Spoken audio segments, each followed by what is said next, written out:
Bonjour. Je continue donc la présentation du vitrail de Saint-Simon et Saint-Jude. J'ai fait une longue introduction qui évidemment permet de resituer complètement le thème dans un contexte ecclésial, dans un contexte d'écriture de la vie des saints. Et donc, ce vitrail qui se présente d'une façon très, très claire et très ordonnée se déploie donc sur 22 médaillons. Alors, il faut évidemment retirer les deux des donateurs. On verra ce qu'il en est des deux derniers. Et on en était donc arrivé, après avoir assisté à cette joute oratoire entre les apôtres et les mages, voilà, les savants, magiciens, il y a plusieurs noms pour les désigner, après avoir assisté en direct à un sacrifice, à une consultation de l'idole, malheureusement infructueuse, puisque l'idole reste muette, et on sait que l'idole est muette parce que précisément il y a les apôtres qui sont présents dans ce pays. Et donc, on en arrive à l'entrevue avec le général Varardak. Alors, c'est évidemment la cause même de la rencontre avec les magiciens, puisque Varardak va livrer une bataille contre ses ennemis séculaires, qui sont les Indiens. Donc, sur la partie orientale de l'Empire parthe. Alors voilà, donc l'Empire parthe à cette époque regroupe effectivement la Mésopotamie et la Perse. Il y a sans doute Babylone est encore une capitale, mais enfin bon, il y a sans doute des décentrements importants. Alors, on voit cet immense empire qui donc occupe l'Asie centrale, mais néanmoins confronté sur la partie orientale avec l'Afghanistan ici et toutes les montagnes de l'Himalaya, confronté donc à l'Inde. Et c'est évidemment de par là que va venir la menace principale qui va venir à bout d'ailleurs de l'Empire parthe, puisque l'Empire va se diviser, va donner lieu à l'Empire sassanide. Alors de l'autre côté, sur la frontière occidentale, eh bien, le contact avec les troupes romaines est constant, fréquent, et donc néanmoins se solde par une sorte de modus vivendi, enfin très très complexe, entre la puissance romaine. Il faut imaginer que depuis Rome, donc on gère une partie orientale de l'Empire qui échappe beaucoup à les règles habituelles de l'Occident. Et là, c'est absolument cet incroyable empire romain qui arrive à s'implanter effectivement tout autour de la Méditerranée et même un peu plus puisqu'il pénètre à l'intérieur des terres. Enfin, pour le moment, il n'est pas question des Romains, mais simplement de cette entrevue, puisque Varardak a pris connaissance du fait que les apôtres étaient présents dans cette ville et que précisément il y avait une conséquence grave sur le fonctionnement des idoles qui étaient devenues muettes. Alors, lui s'étant fait amener les apôtres, Varardak les interrogea. Qui êtes-vous, hein? Qu'êtes-vous venu faire? Alors, c'est évidemment toute une confrontation là entre des apôtres qui viennent de Palestine, donc plutôt de la Méditerranée, voilà, du bord de la Méditerranée, qui sont plutôt dans l'influence juive sans doute, mais aussi romaine pour une part, et qui se confondent donc avec un personnage important de l'Empire parthe, qui a son autonomie, son identité, et qui, a priori, n'a pas besoin des apôtres pour fonctionner, une longue tradition culturelle, une longue civilisation déjà sur place, une des plus brillantes, permet évidemment à l'Empire parthe de vivre par lui-même. Qu'êtes-vous venu faire? Qui êtes-vous? Alors, les apôtres répondent, nous sommes hébreux de naissance, lui répondirent-ils, et serviteurs de Jésus-Christ. Alors, il y a plusieurs versions. Dans la légende dorée, on a une phrase supplémentaire, nous sommes venus pour te sauver, pour t'apporter le salut. Et pour te prouver que tes oracles sont menteurs, nous leur donnons la liberté de parler. Donc, voilà que va se clarifier l'opposition entre les idoles païennes et les préceptes chrétiens. Et pour y voir clair, il faut que les idoles se remettent à parler et on va voir à ce moment-là qu'elles profèrent des mensonges.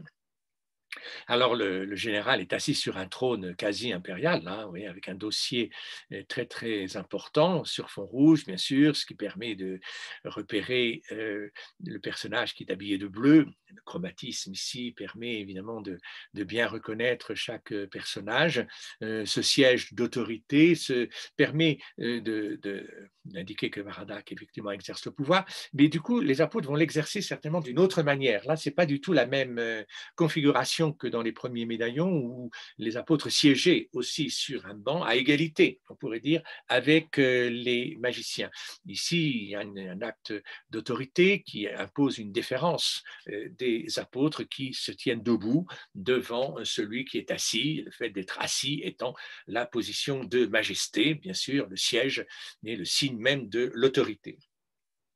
Alors, ce dialogue interrogatif avec les apôtres donne lieu à une répartie de Varardak. Je vois que vous êtes plus puissants que nos dieux, puisque vous pouvez déjà leur empêcher de parler. Annoncez-nous d'avance, je vous prie, l'issue de la guerre. Alors voilà, Varardak est très opportuniste. Si les idoles de son pays ne parlent pas, apparemment il y a des personnages plus puissants, eh bien, il leur demande évidemment de se prononcer. Et les apôtres répondent d'ailleurs, il y aurait, mais c'est dans la légende dorée, il y aurait pour toi bien plus d'avantages à connaître celui qui peut ou vous faire remporter la victoire, ou du moins disposer les rebelles à la paix. Voilà. Donc, on est vraiment dans une comparaison, dans une joute, dans une lutte. Alors, là, encore une fois, la vision est très épurée. Il faut insister sur le fait que les apôtres sont debout, bien sûr, ils sont pieds nus, hein, ça c'est le signe distinctif de la vie des apôtres, et surtout, ils tiennent tous les deux, cette fois, un livre qui est le signe, qui est l'origine même de leur science. Alors, que font les apôtres? Alors, c'est là qu'il y a une distinction très nette qui est posée entre les mages qui, d'un côté, vont sacrifier un bélier, un mouton, qui vont verser le sang, autant de pratiques rituelles qui relèvent d'un âge ancien et d'un âge païen. Que font les apôtres? Les apôtres prient. Et à ces mots, ils se mirent en prière, puis s'adressant aux prêtres des idoles qui étaient présents, ils vont ordonner à ce moment-là les idoles de parler. Mais il y a ce très très beau médaillon qui met en scène la prière des apôtres. Alors on sent là vraiment une disposition spirituelle, quelque chose qui est d'un autre ordre que la pratique plutôt magique du sang qui va couler avec l'interprétation peut-être de quelques entrailles si on pratique des aurispices. Mais non, ici, c'est vraiment dans une dimension intérieure, les mains jointes et la main de Dieu, bien sûr, qui sort des nuées, qui autorise, qui bénit, qui valide cette démarche spirituelle et qui va la rendre féconde. Alors la mise en scène est un peu curieuse puisqu'il y a deux arbres de part et d'autre, voilà, qui évoquent un peu peut-être un paysage naturel. Peut-être que c'est la prière, on se réfère peut-être à la prière de Gethsemane qui se passe aussi dans un jardin. Enfin, on n'est pas du tout dans un temple, en tout cas, voilà, on n'est pas dans un temple, on n'est pas dans une construction architecturale qui dénoterait la puissance du système religieux auquel on se réfère. Non, ici, on est vraiment directement au contact avec Dieu, sans intermédiaire de civilisation ou de culture. Donc, bien sûr, les apôtres sont à genoux. Alors là, on voit bien qu'ils sont à genoux hein, par rapport à la première image du chanoine Noblet, où on n'était pas sûr qu'ils soient vraiment à genoux. Un petit repentir ici, enfin une retouche avec une tête d'un des apôtres qui a été remplacé, alors sans doute au 15e, là par un morceau de verre d'une autre tête, pas si bien située, mais qui qui montre un très beau jaune d'argent. Voilà, bon, c'est des petites réparations qui ont eu lieu dans le cours de l'histoire du vitrail, rien de très grave, sinon que la tête est peut-être un peu moins harmonieuse que celle qui est proposée ici du deuxième apôtre. Alors le deuxième apôtre, je ne sais jamais si c'est Simon et Jude, bien sûr, le deuxième apôtre offre un visage de profil. C'est un peu étonnant. S'agit-il là encore d'une retouche? Parce qu'un profil, ce n'est pas très positif. A priori, on réserve le profil pour les personnages secondaires ou les personnages malfaisants, en tout cas plutôt négatifs. La correction ici est plutôt bien faite, puisque c'est un visage de face. Bon, voilà, c'est toujours une question qu'on peut se poser. Il faudrait regarder exactement la critique d'authenticité du vitrail pour dater avec précision ce morceau de verre. Mais peu importe, ça ne change pas l'interprétation globale de ce médaillon. Alors voilà ici le détail, on voit très bien le visage avec un dessin totalement différent, fin du Moyen-Âge, début Renaissance, avec des traits beaucoup plus fins, puis surtout ce jaune d'argent qui permet de transformer la couleur d'un morceau de verre sans utiliser le plomb, puisque à l'époque du 12e, 13e, pour associer deux couleurs, on est obligé d'avoir deux morceaux de verre différents que l'on va réunir par un plomb.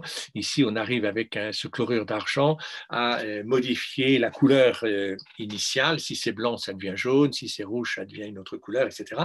Donc, on limite ainsi le nombre de plombs et on augmente la clarté, la lisibilité du vitrail. Voilà, donc on en arrive au médaillon 9.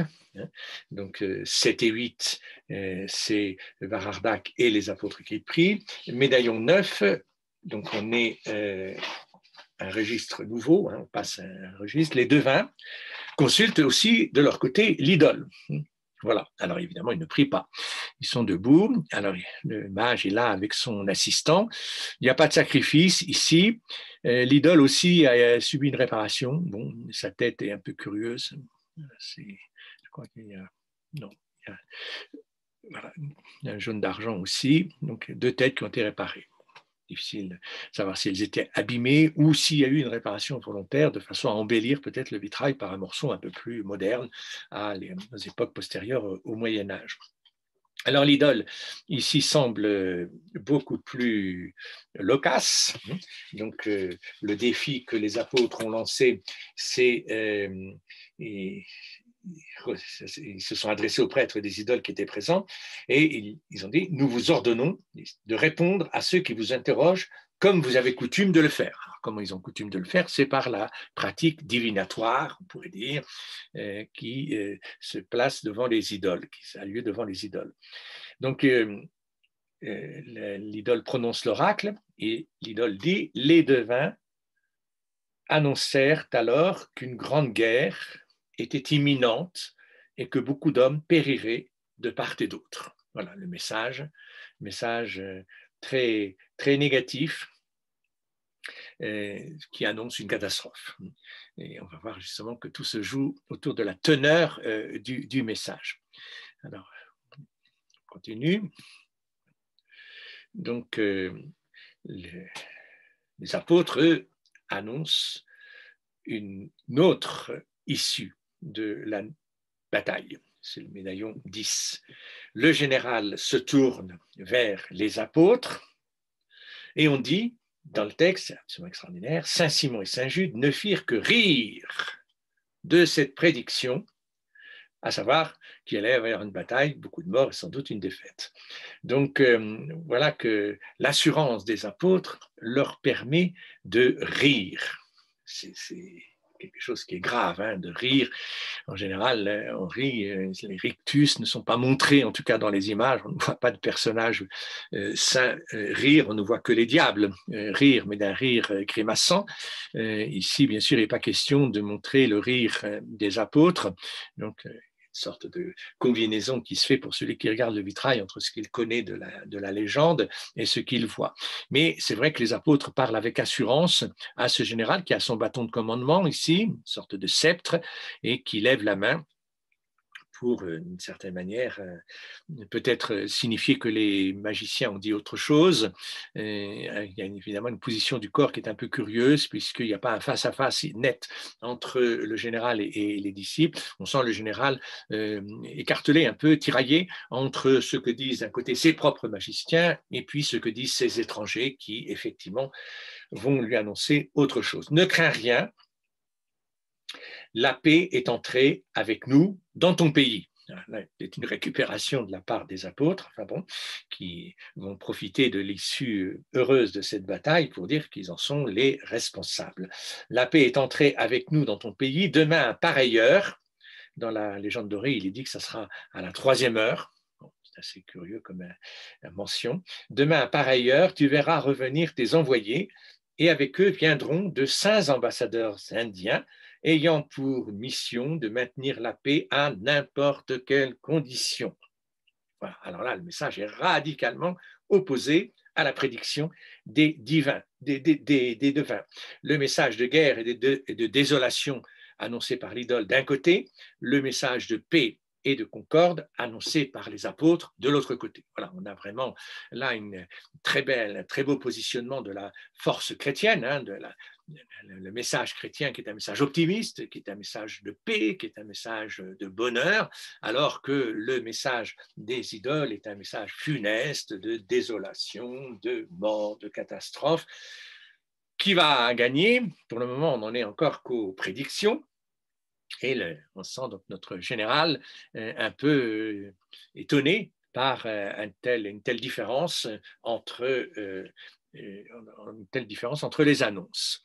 Alors voilà, ici on retrouve le deuxième apôtre avec son visage de profil, tandis que le premier a son visage d'origine, et c'est intéressant là, effectivement, de face.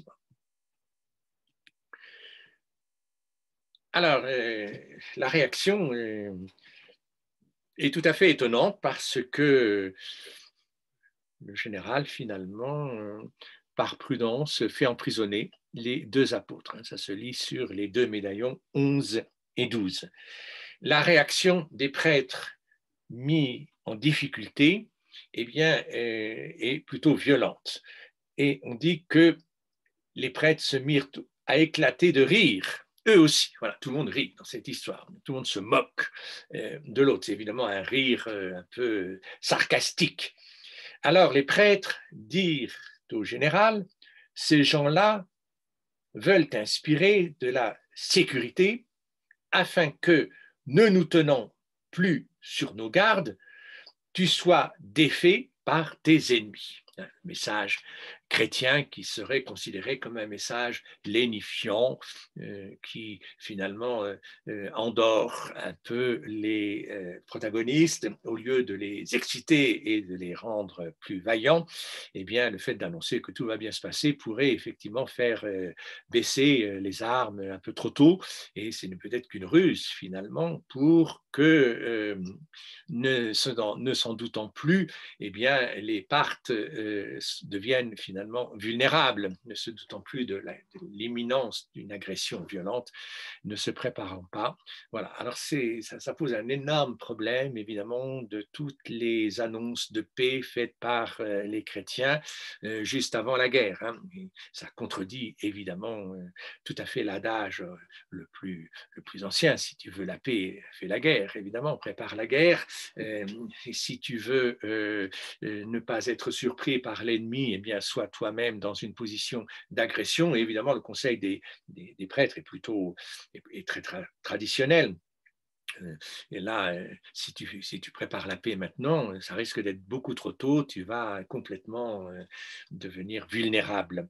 Voilà, donc le magicien ici, qui a pris le bâton, je ne sais pas si c'est lui qui se met à commander maintenant, le magicien convainc le général que l'annonce des apôtres est totalement fausse, et non seulement fausse, mais dangereuse, très dangereuse, parce que si on les écoute, eh bien, on va baisser les armes beaucoup trop tôt, et donc il convainc ici Varardak de mettre les 2 saints en prison. et les deux saints sont jetés assez violemment, évidemment, manu militari, en prison. Bon, conservent quand même leur toge, leur livre et leur dignité, et la prison est toujours représentée de la même façon dans tous les vitraux. Cette fois-ci, c'est une architecture, une sorte de ville avec la porte qui va bien sûr se refermer, et les créneaux indiquent un lieu fortifié dont il sera évidemment difficile de se sauver.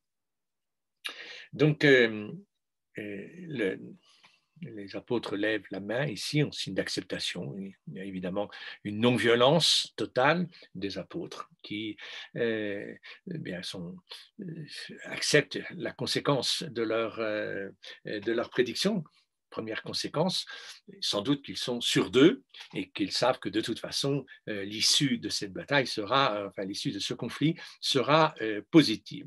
Voilà, donc le bourreau ici avec son profil, évidemment, les deux visages des apôtres sont bien de face, avec un très joli débordement du cadre ici, c'est assez rare, bon, techniquement, c'est toujours impressionnant d'arriver comme ça à interrompre des bordures qui se veulent assez régulières. Bon, on est habitué souvent avec les pieds et les mains qui dépassent, mais là, il y a beaucoup plus qui dépasse ce fameux bâton qui relève d'une très belle exécution. Alors, on a un beau schéma ici, les apôtres au centre, le bourreau et la prison de part et d'autre. Les apôtres sont donc enserrés par cette réaction violente du général Vahardak. Il faut remarquer que dans la légende dorée, le récit est beaucoup plus développé encore que dans l'image. C'est le contraire. Ici, l'image développe beaucoup plus le récit parce qu'on a la rencontre avec les mages, avec la sentence et la prison. On passe au médaillon 13-14. Donc, les événements s'enchaînent logiquement et donc on attend avec impatience de savoir qui a raison, si ce sont les apôtres ou les mages.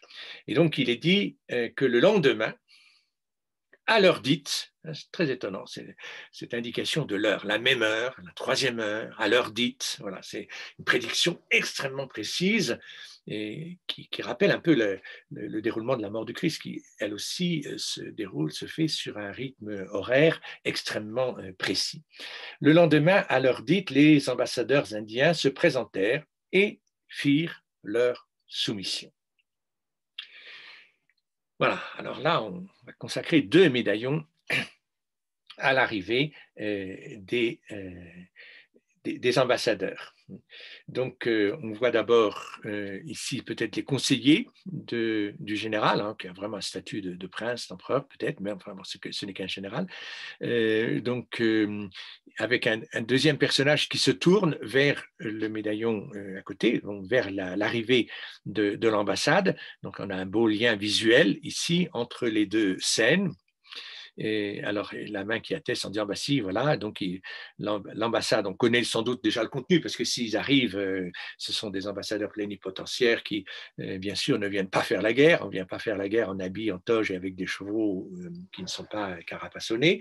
Donc, l'ambassade arrive ici, 2 ambassadeurs plus un assistant.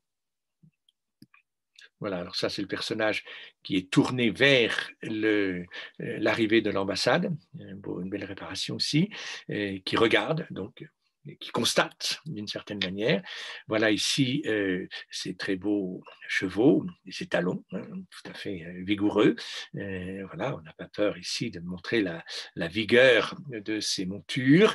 Et puis un guide sans doute, et puis le personnage le plus important ici, revêtu d'un habit rouge, qui dénote évidemment une autorité nouvelle.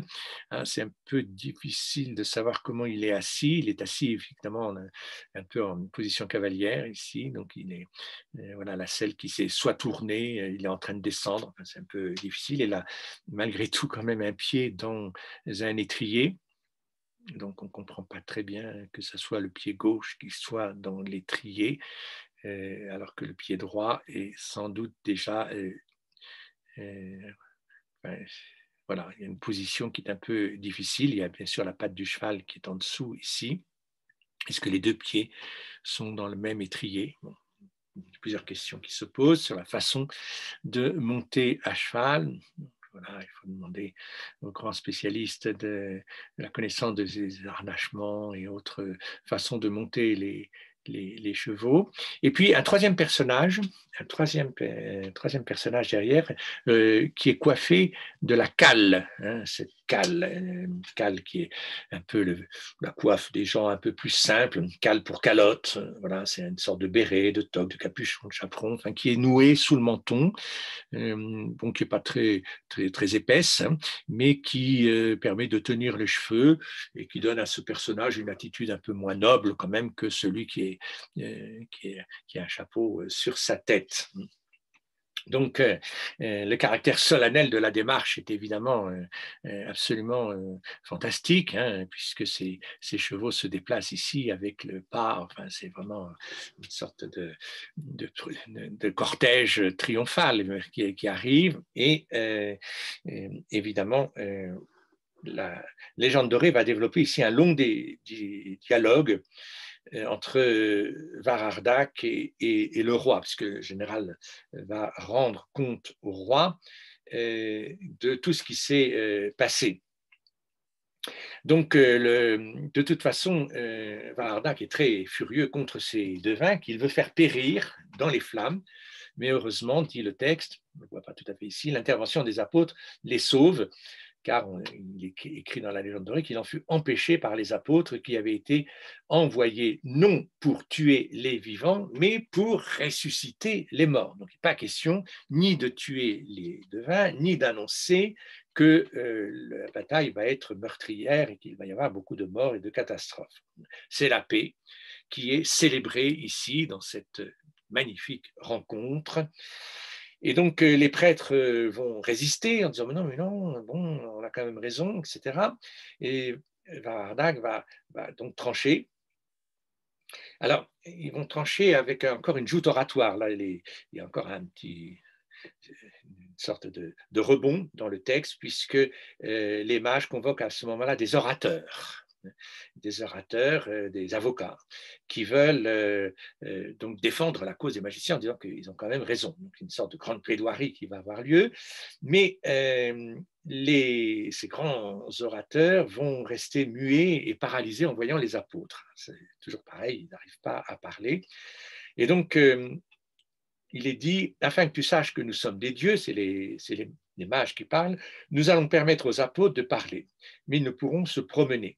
Puis, ils pourront marcher, mais ils ne verront pas. Voilà, donc une sorte de revanche des magiciens qui, après avoir subi l'humiliation de leurs idoles muettes, vont prétendre, en tout cas, pouvoir rendre muets les apôtres, pouvoir les empêcher de marcher, pouvoir les empêcher de voir.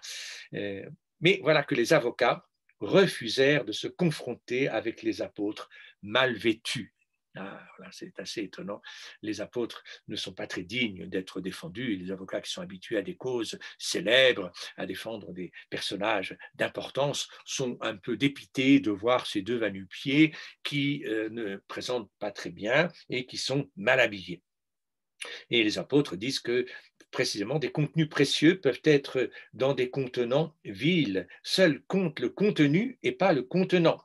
Et les apôtres demandent au général d'abandonner le culte des idoles et d'adorer le Dieu invisible. Et de notre côté, nous ferons le signe de la croix sur ton front et tu pourras ainsi confondre les magiciens. Et donc les avocats s'en vont vers les magiciens et disent qu'ils n'ont pas pu plaider parce que ça ne valait pas le coup ou que ces hommes étaient vraiment trop forts. Voilà.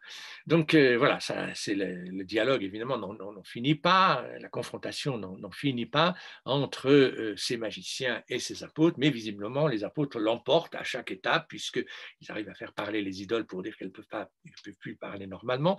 Ils l'emportent en annonçant cette victoire future, ils l'emportent parce que l'ambassade des Indiens est effectivement présente, ils l'emportent parce que les avocats refusent absolument de les contredire. Voilà, donc notre personnage un peu énigmatique ici, habillé peut-être comme un clerc. S'agit-il d'un clerc de notaire, enfin, un clerc qui vient notifier l'acte de paix dans un traité en bonne et due forme? C'est possible. Voilà. Alors, arrive à ce moment-là un épisode qui se passe évidemment dans le même pays, chez les Parthes, et qui concerne un diacre accusé par la fille d'un riche satrape et par sa famille. Il est accusé d'avoir forniqué avec cette fille et d'avoir provoqué l'enfantement, un enfant donc qui serait né de cette union tout à fait proscrite. Alors, le diacre va être défendu cette fois-ci par les apôtres. C'est un peu curieux de voir cet épisode intercalé ici. Dans l'histoire, quand on lit la Passion, quand on lit la légende dorée, cette rencontre avec le diacre arrive après la fin de l'altercation entre le général Varadarc et ses devins. Donc, la condamnation qui va être montrée au registre suivant. Donc je passe un peu vite. Voilà, la condamnation des devins vient conclure finalement cette grande confrontation entre les devins et les apôtres arrive normalement avant la rencontre à propos du diacre. Et dans le vitrail, curieusement, on a déplacé, on a mis cette rencontre avant la conclusion finale. Alors, s'agit-il d'une erreur de replacement? Ça serait assez facile à expliquer que d'un registre à l'autre, c'est exactement les mêmes panneaux. Donc, on a pu remettre ces panneaux un peu au mauvais endroit. On le voit de temps en temps. Bon, c'est un peu, malgré tout, il n'y avait pas tellement de difficultés pour comprendre que cet épisode, puisque c'était écrit dans les textes ainsi, venait après la sanction des devins. Peut-être qu'aussi, il y a pour moi un petit indice qui m'intrigue, mais je ne pourrais pas aller plus loin.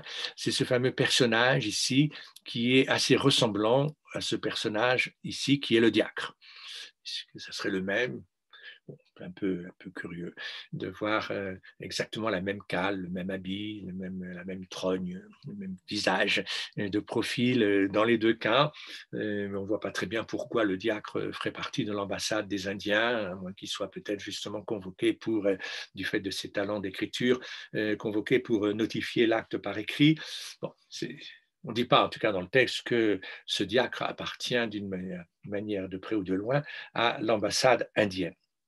Alors, évidemment, cette confrontation met le doigt sur un problème assez récurrent dans la société médiévale, à savoir que les clercs sont tenus au célibat et ne se marient pas, mais qu'il y a évidemment quand même pas mal de déviations et que les enfants naissent malgré tout par la suite de ces unions tout à fait illicites.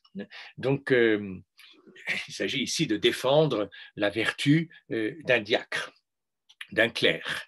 Peut-être que le chanoine en bas est intéressé par cette défense de la vertu des religieux, qui sont souvent donc accusés, alors à tort ou à raison, ça c'est un autre problème. Et donc voilà qu'on dit que ce diacre est le père du petit enfant, et les parents de la fille du riche satrape, du riche général, est-ce que c'est le Varadarc, ou en tout cas un collègue, veulent tuer le diacre, évidemment. Et la réaction est très violente.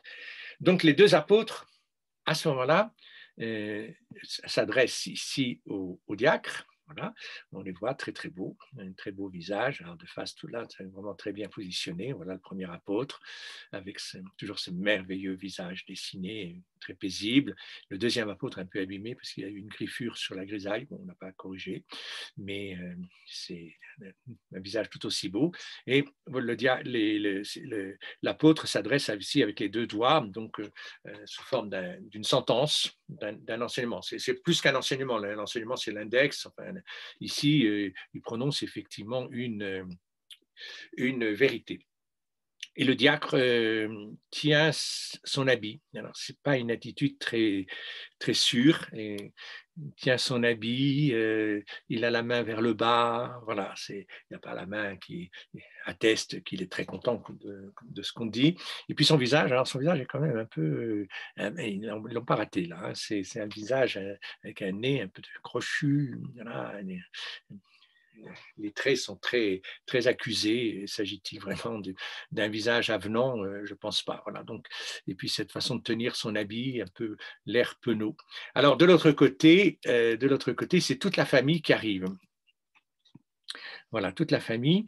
Alors, il y a le devin, bon, qui est sans doute celui qui accuse, hein, ou en tout cas qui pousse les parents à accuser les diacres, hein, qui a accusé les apôtres. Le but est toujours de mettre les apôtres en difficulté, et qui, donc un père ici avec un enfant. Alors, bon, il y a un deuxième personnage avec un autre enfant, puis encore un petit enfant ici, il y a 3 enfants. Bon, puisque le diacre est à l'origine de ces 3 enfants, c'est un peu compliqué, c'est un peu étonnant. Bon, sinon, c'est une famille tout entière qui vient réclamer punition, vengeance par rapport à cet acte infâme d'un diacre qui donc fornique, mais qui n'en prend pas la responsabilité des enfants pour autant.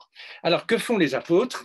Alors, les apôtres parlent peut-être au diacre, mais les apôtres parlent peut-être plus certainement aux personnages ici qui sont venus réclamer justice.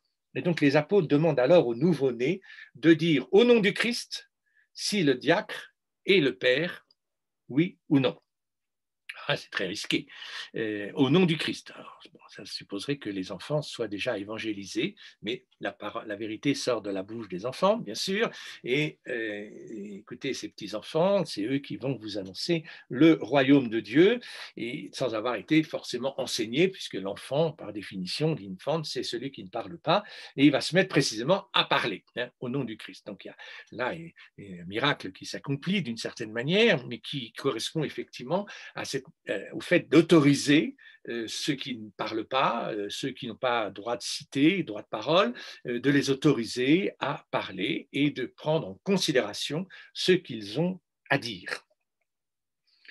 Et voilà que le nourrisson, dans le texte, alors, bon, lequel parle ici, celui-ci a les mains jointes, donc il parle vraiment, l'autre aussi. Alors on peut aller un peu plus loin pour regarder les visages. Voilà, donc le premier enfant, donc voilà ici le personnage central et qui tient un enfant qui est déjà assez âgé, bon, et c'est un peu plus qu'un nourrisson, peu importe, dans le texte c'est un nourrisson, et qui a les mains jointes. Donc ça c'est le signe qu'il dit une parole plutôt positive, une parole sainte. L'autre est un peu plus âgé, qui tient aussi un enfant et qui semble dire la même chose. Le premier ne parle pas vraiment, il atteste, lui, il invite à écouter ce que disent les 2 enfants. Donc il y a 2 enfants. Bon.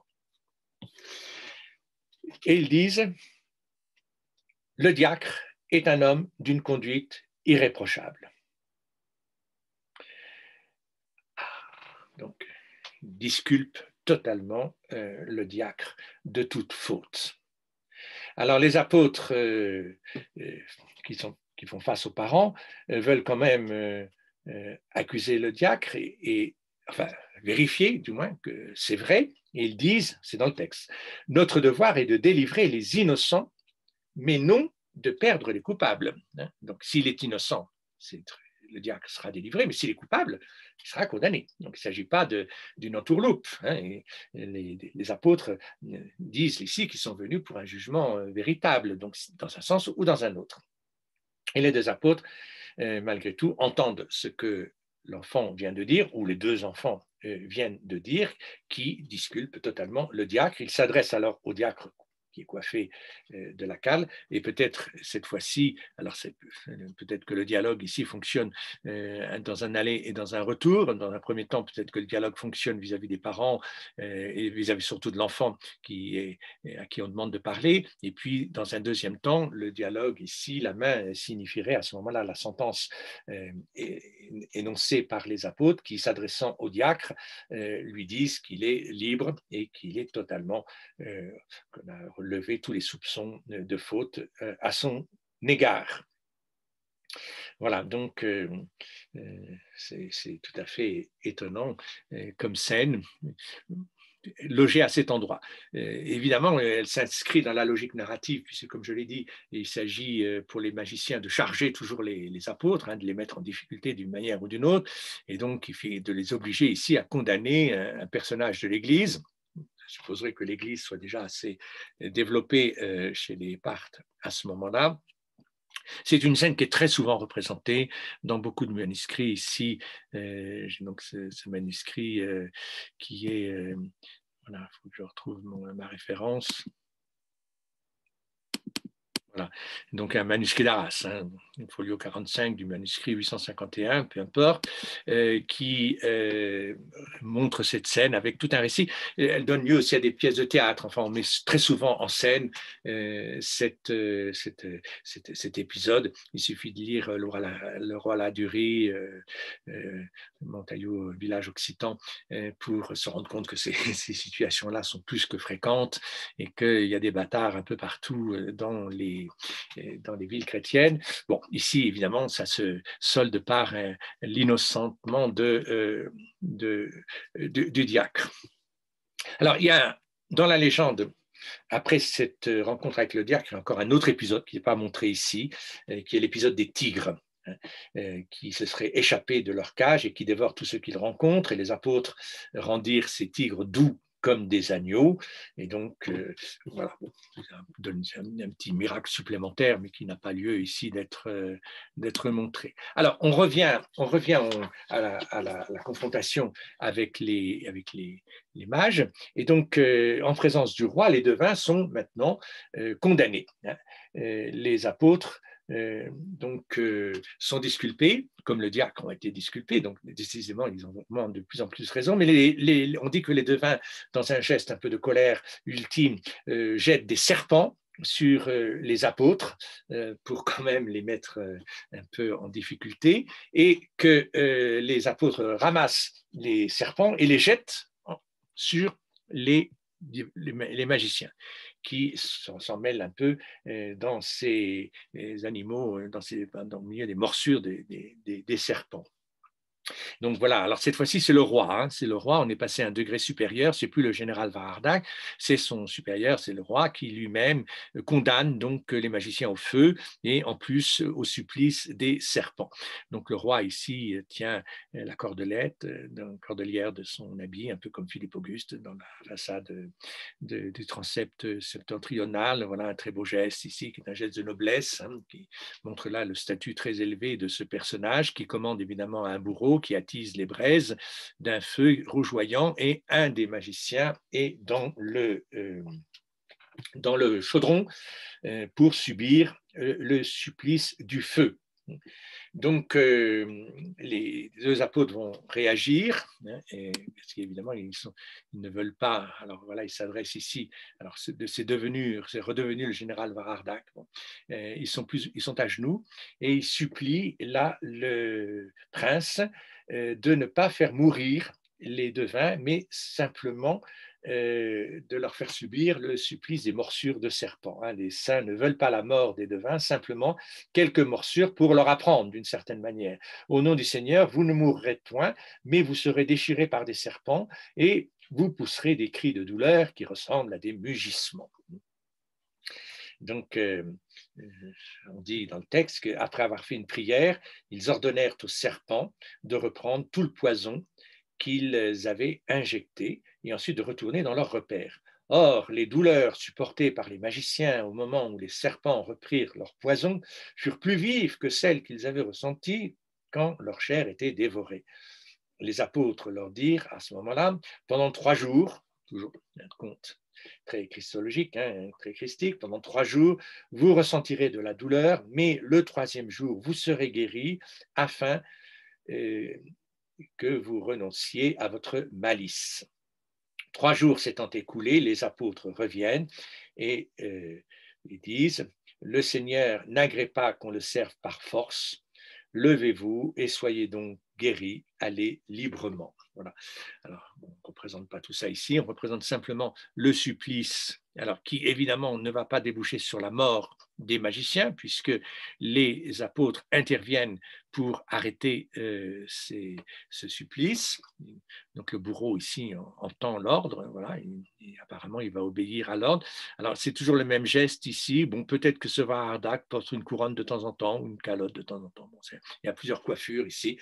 On observe ça souvent dans les vitraux. Il n'y a pas toujours une constance totale dans les habits qui permettrait de reconnaître les personnages d'une façon imparable. Voilà. Alors, on est pratiquement vers la fin du récit, et on dit dans le récit que les magiciens s'enfuirent, bien sûr, ils avaient la vie sauve, mais qu'ils ameutèrent Babylone presque tout entière. Bon, il est mort de pas, hein, si je peux dire. Il reste toujours très, très agressif, évidemment, à l'endroit, à l'égard de ces apôtres qui les ont complètement mis en difficulté, qui ont renversé totalement leur pouvoir. Alors, on arrive à l'avant-dernier registre, panneaux 19 et 20 du vitrail, avec cette magnifique mise en scène du char du soleil et du char de la lune. Alors, on a un ultime épisode, toujours sous l'influence de Zaroès et d'Arphaxad, les prêtres de la ville à Suamnir, est-ce que c'est Smyrne, voulurent contraindre les apôtres à sacrifier à leur dieu soleil et lune. On remet encore le conflit sur le tapis. Décidément, on n'en finit pas, mais cette fois-ci, on va toucher alors non plus des batailles, non plus des prédictions, mais peut-être ce qui est au cœur de cette religion de Perse, le soleil et la lune. On est là dans le monde des zoroastriens, Zoroastre, donc, qui développent ce culte solaire très important, qui d'ailleurs va beaucoup se développer dans l'Empire romain, parce que les soldats qui viennent en Perse sont assez séduits par ces cultes solaires beaucoup plus évolués que les différentes pratiques religieuses de Rome, parce qu'on a toute une idée déjà sur la résurrection, le passage des cycles, la mort, la vie, enfin, etc. Donc Zoroastre est un personnage d'une grande sagesse, et la religion qui en découle est vraiment très, très intéressante. D'ailleurs, on va voir qu'il n'y a pas une opposition frontale totale par rapport au soleil et à la lune. Donc, les apôtres devraient sacrifier au soleil et à la lune. Il est dit qu'il y avait dans une des salles du temple du côté de l'Orient un quadrige d'or sur lequel brillait l'image du soleil. Dans une autre salle était un char supportant l'image de la lune. Alors, voilà, ici le disque lunaire, un croissant, très joliment représenté, donc un beau char. Bon, c'est pas un char un peu rural quand même, mais enfin bon, très beau char. Et puis, de l'autre côté, une vasque ici qui tient un feu, qui symbolise donc le soleil, et il y a deux personnages qui tiennent ces astres ici, et deux autres personnages qui conduisent les chevaux avec une très jolie stimulation de la bête pour qu'elle avance et qu'elle tire bien son char. Les chars sont un peu aériens, on ne voit pas très bien sur quoi ils roulent. Bon, il y a un petit problème, les chevaux sont bien leurs pattes sur le sol, mais pas vraiment les roues des chars. Donc, on a une très belle alternance des couleurs aussi, jaune pour la lune, rouge pour le soleil, avec aussi toute une disposition des personnages blancs, cheval blanc, des personnages couleurs sombres qui viennent aussi en alternance.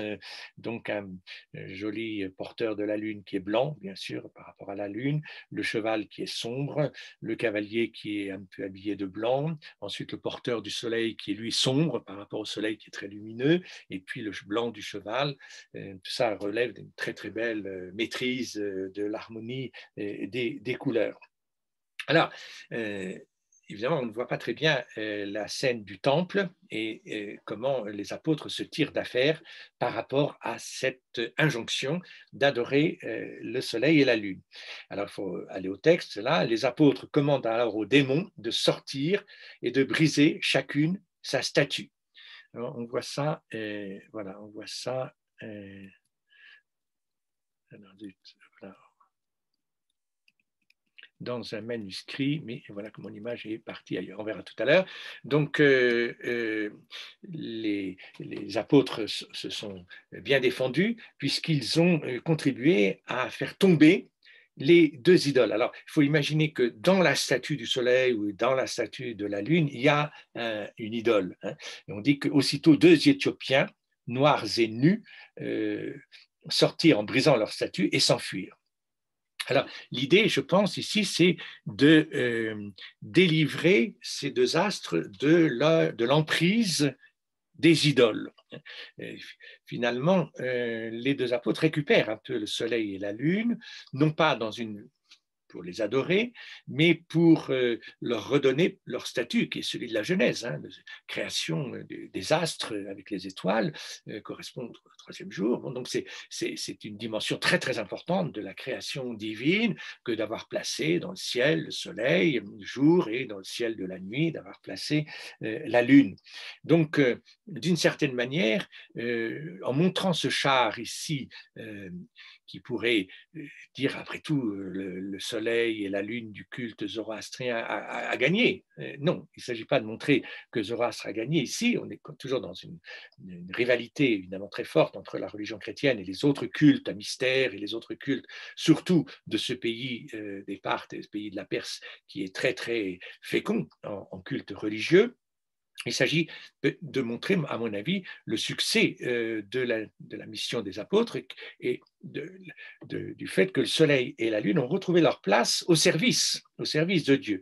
Ils ne sont plus maintenant la proie des idoles. Ce sont les démons qui résident en vos idoles qui ternissent d'une certaine manière l'éclat divin qui jaillit du soleil et de la lune. Et donc, les apôtres ont dit, je vous ordonne de sortir du soleil et de la lune. Et donc, le soleil et la lune sont délivrés ici des cultes idolâtriques pour ne servir que Dieu. Et à ce moment-là, il y a une sorte de récupération du culte solaire, parce qu'en fait, on voit très souvent dans l'iconographie chrétienne le soleil et la lune qui entourent la crucifixion, qui interviennent autour de chaque côté du Christ en majesté. Par exemple, cet émail limousin très très ancien de la lune sur son char, hein, c'est très très proche de Luna ici, c'est très proche de ce qu'on voit dans le médaillon du vitrail de Chartres. Ou encore ici, par exemple, sur ce beau reliquaire de Pépin qui est à Conques, dans le trésor de Conques, le soleil et la lune qui sont de part et d'autre de la croix. Donc le soleil n'est pas à gauche ici, hein, il est à la droite du Christ, du côté de Marie, voilà. Et puis la lune qui représente le monde ancien, qui représente l'Ancien Testament, est à la gauche du Christ, du côté de Saint Jean, qui est le représentant, dans cette iconographie-là, de l'Ancien Testament. Donc, évidemment, il faut mettre le soleil du bon côté. On retrouve ça aussi dans les ivoires carolingiens, par exemple, c'est très beau, les péricopes d'Henri II, la couverture avec un très beau char du soleil, un très beau char de la lune, qui interviennent au moment de la crucifixion, hein. Et donc, tout ça est très, très important. Voilà, on retrouve ici le soleil et la lune dans un autre ivoire carolingien aussi. Et on en a comme ça plusieurs. C'est voilà, ici le soleil et la lune avec toujours son croissant. Donc, on retrouve aussi le soleil et la lune dans le tympan de Conques ici, puisque dans l'inscription c'est marqué Sol et de l'autre côté Luna. Donc, on a toujours cette vision cosmique, on pourrait dire, de la création et qui intervient surtout au moment de la crucifixion. Et ça rejoint évidemment les prédictions de l'Apocalypse qui reprennent en cela Isaïe. Au chapitre 60 d'Isaïe, ce ne sera plus le soleil qui te servira de lumière pendant le jour, ni la lune qui t'éclairera de sa lueur, mais l'Éternel sera ta lumière, à toujours ton Dieu sera ta gloire. Donc, effectivement, ce que dit l'Apocalypse, il n'y aura plus de jour, il n'y aura plus de nuit, il n'y aura plus besoin de lampes, la lumière de la lune sera comme celle du soleil, ce ne sera plus le soleil qui te servira de lumière pendant le jour ou encore dans Zacharie, il n'y aura plus ni jour ni nuit.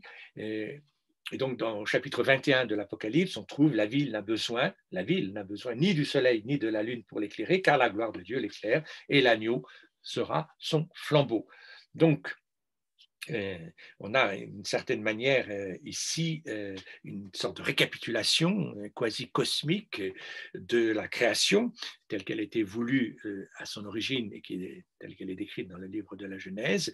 Donc dans le livre de l'Apocalypse, les contraires se rejoignent, le jour et la nuit, le soleil et la lune sont dépassés par la splendeur de Dieu qui à ce moment-là se pose comme étant le véritable salut de l'humanité.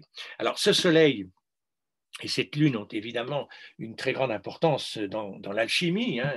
Là, on rejoint évidemment la pratique des magiciens. La signification cosmique du soleil et de la lune et des étoiles aussi. Alors, il y a de nombreux textes à l'époque, hein, la table d'émeraude d'Hermès Trismégiste, où il est dit que le soleil en est le père, la lune est la mère, la terre est sa nourrice. Ce que j'ai dit de l'opération du soleil est accompli et parachevé. Le très véritable vénérable soleil est procréé par l'art, etc. On a toute la chimie qui permet d'aboutir à cette lumière qui est le résultat d'une divination.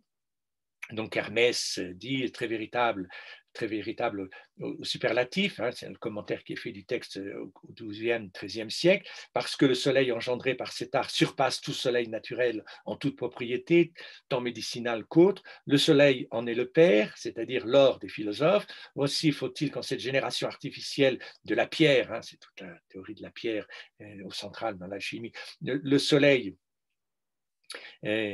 et une matière qui soit comme une matrice propre à recevoir son sperme et sa teinture. Et voilà, c'est l'argent des philosophes. Voilà pourquoi il s'ensuit que la lune en est la mère.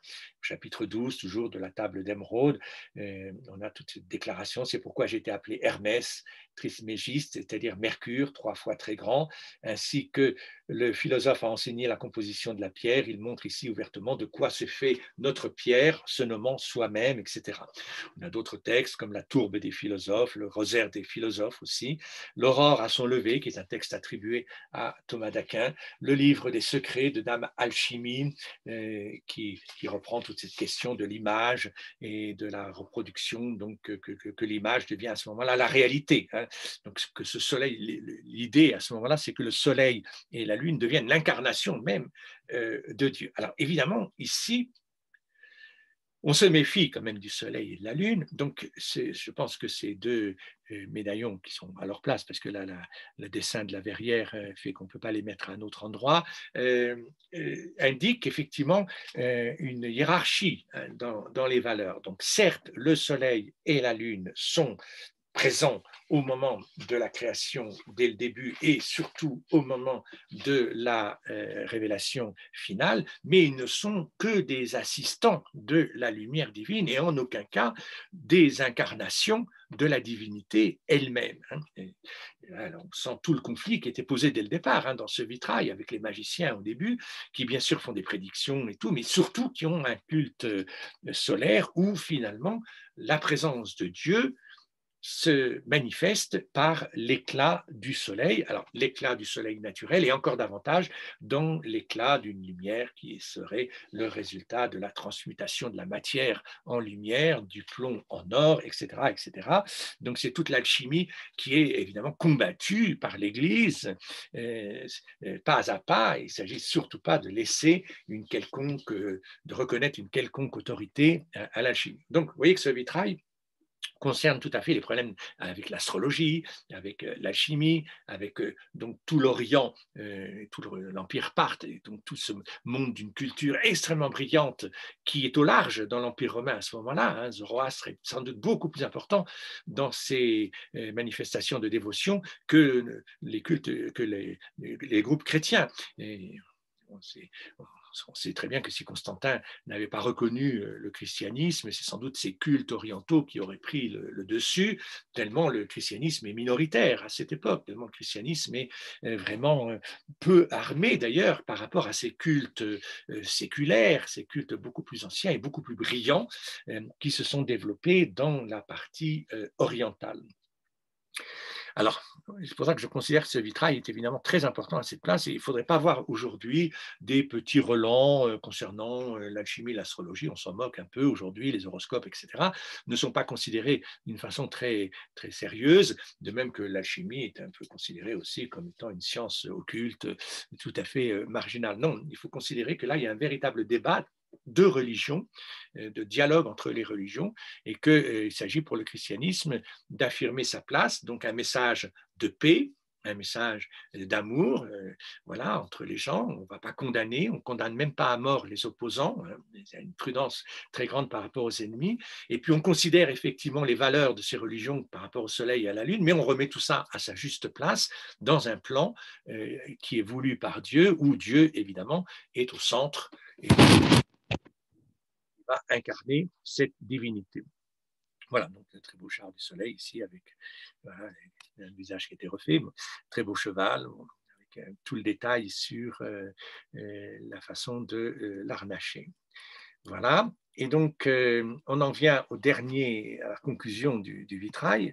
Alors malheureusement, ces deux panneaux ont été remplacés, ont été refaits par Lorrain en 1921. Est-ce qu'il y avait le martyre des saints Simon et des saints de Saint-Jude? Parce qu'ils finissent quand même par mourir. Hein. Ils sont martyrisés séparément d'ailleurs, d'une façon assez violente.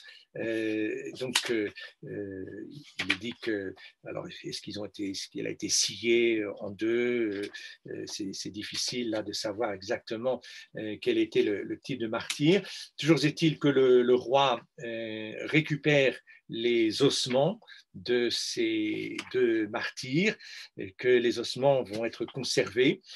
Alors, il y a l'islam qui arrive, les musulmans qui arrivent, tout ça est dispersé, donc il est difficile de savoir ce que deviennent ces ossements. On dit que le roi Akab avait envahi immédiatement les lieux du supplice et avait recueilli les corps des saints, les avait amenés à Babylone, mais au moment de l'invasion de l'islam, les restes des corps auraient été secrètement emmenés à Rome. Toujours est-il qu'en 800, le pape Léon, qui va sacrer Charlemagne, présente à Charlemagne un ensemble de restes d'ossements et que certaines reliques sont emmenées en France. Certaines reliques de Saint-Simon et Saint-Jude sont emmenées en France. Et le reste conservé à Saint-Pierre. Hein. Encore aujourd'hui, on peut prier avec Saint-Simon et Saint-Jude dans l'autel central du transept gauche. Voilà.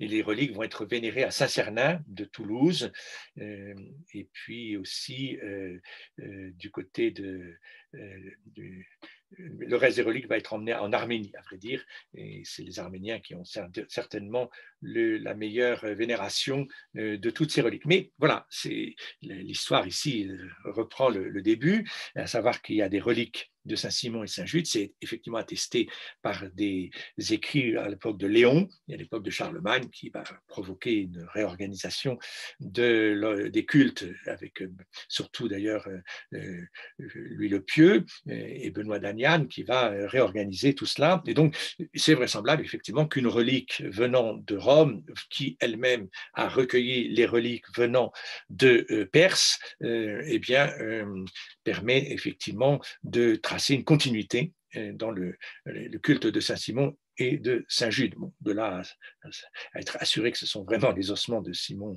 et de Jude, il y a une autre paire de manches, mais on a quand même quelque chose qui est assez attesté. Alors ici, bon, c'est un peu dommage qu'on ne voit pas le martyr d'une certaine manière, parce que le martyr attesterait effectivement de la sainteté de Simon et Jude, hein, c'est la preuve ultime de la sainteté, mais deux anges qui encensent.